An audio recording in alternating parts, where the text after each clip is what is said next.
The storm found Eli first. He'd been walking the coast road for 3 days, since the group home in Pelston had restructured and put him back on a waiting list that might as well have been a wall. 16 years old, 1 duffel bag, and a pair of boots with a hole starting in the left sole. That was the whole of him when the sky opened up over the bluffs and the rain came down like it meant something personal. The house stood alone above the cliffs, tall and narrow, the kind of place that looked like it had grown out of the rock rather than been built on it. Black shutters. A widow's walk ringed in iron. Every window dark except one, glowing amber on the 2nd floor like a single open eye. He knocked because the alternative was the ditch, or the culvert under the highway bridge, or the ache in his stomach that had stopped being hunger sometime around noon and become something closer to a fact of his body.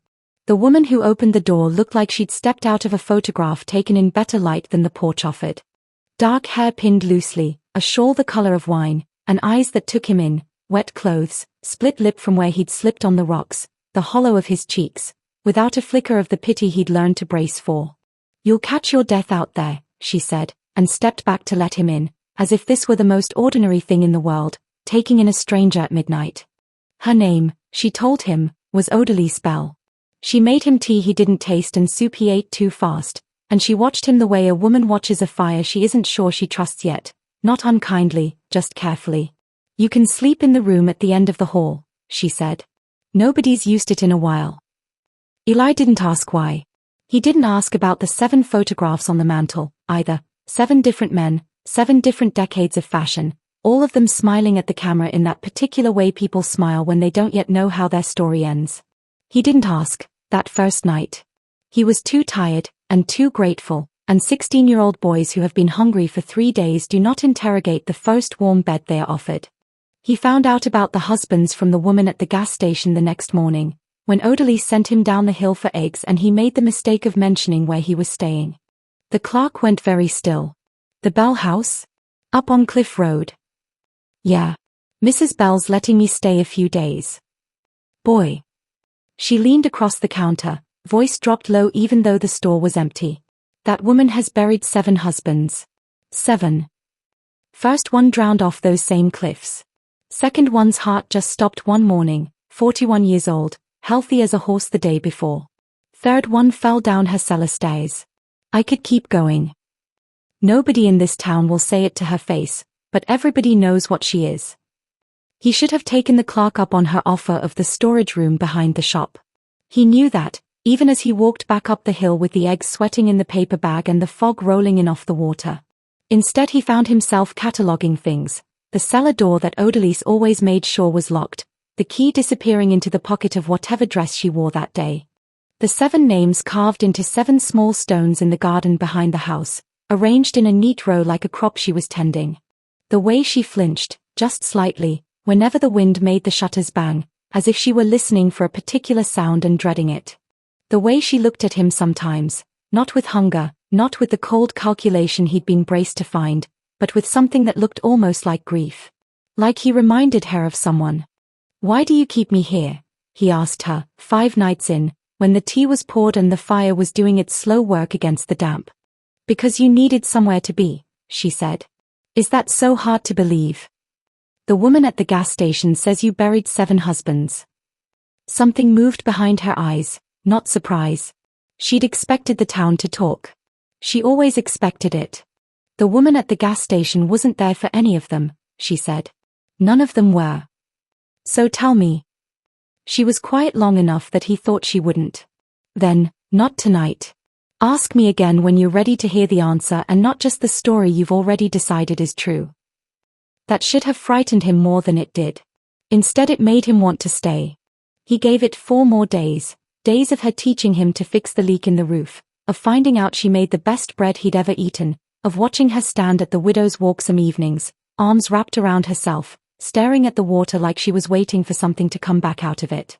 Until the 5th night, when he came downstairs for water and found the cellar door standing open an inch, lamplight leaking through the gap.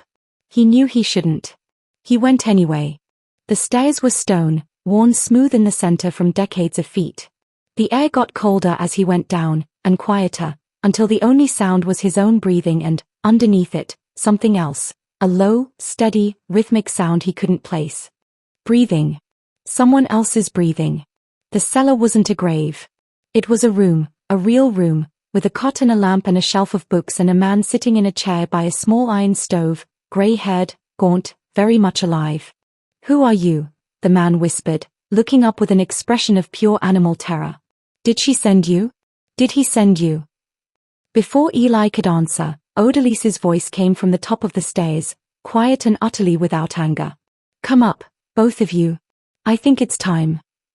His name was Marcus Feld, and he was, by any official record in the state, dead. His own funeral held 11 years ago, his own gravestone standing in the little row behind the house, between the markers for Odalise's second and fourth husbands, none of whom, it turned out, were actually under the ground either. There were never 7 murders, Odalise said.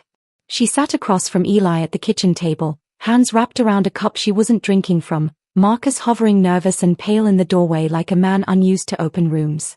"There were 7 men who came to my family because they had nowhere else to go. My grandmother started it. She was an undertaker's wife, and undertakers keep secrets for a living. Men running from debts they couldn't pay. Men running from people who would kill them for testifying, for leaving, for simply being inconvenient to somebody powerful. My mother did it twice. I've done it 7 times. A marriage makes the arrangement look ordinary," she said. "A widow burying a husband draws far less attention than a woman burying a boarder. It gives the man a legal reason to be in my house without questions, until we can move him somewhere safer, with a new name, new papers, a new life. It is not romantic, Eli. It has never once been romantic. It is a service. A dangerous one. 2 of the men I helped were later found by the people hunting them anyway, and I buried those funerals real, because the men underneath truly were dead by then. And the town thinks you murdered them. The town needs a story simpler than the truth. A black widow is simpler than a woman running an underground railroad for men who angered the wrong people. Nobody investigates a legend they've already decided is a monster. Marcus is the last one. He testified against a man who is still very much alive, still very much looking, and still very much willing to pay to have him found. That is why the cellar door stays locked. Why are you telling me now? Because someone came to the gas station this afternoon, asking after a boy who's been seen going in and out of this house. Asking specifically about you, Eli. Not about Marcus. About you. The room went very cold. That's not possible, Eli said. Nobody's looking for me. I don't have anybody. Everybody has somebody, Odalise said quietly, even when they don't know it yet.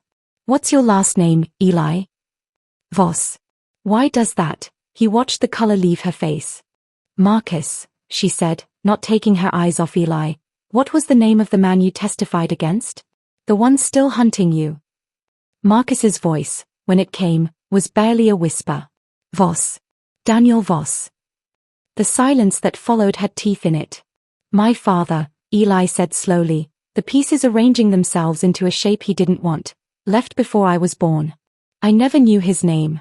The home never told me anything, said the record was sealed. Sealed, Odalise repeated, because a judge sealed it, 11 years ago, the same year Marcus's funeral was held, to keep a witness's family safe from a man with money and a long memory. He is not looking for a boarder in my cellar, Eli.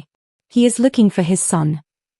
Outside, gravel crunched under tires on the long drive up from the coast road, slow, deliberate, the sound of someone who was no longer in any hurry because he believed he had already found what he came for. Odalise moved fast. She pulled the lamp low, pressed a key into Eli's hand, the cellar key, warm from her pocket. There is a second door in that cellar, she said, behind the bookshelf, that leads to the cliff path. You take Marcus, and you go, and you do not stop until you reach the lighthouse keeper's house 2 miles north. Tell him Odalise sent the 8th one. He'll know what that means. You're not a boarder anymore, Eli Voss. Headlights swept across the curtains. Your family now, whether your father likes it or not. Go.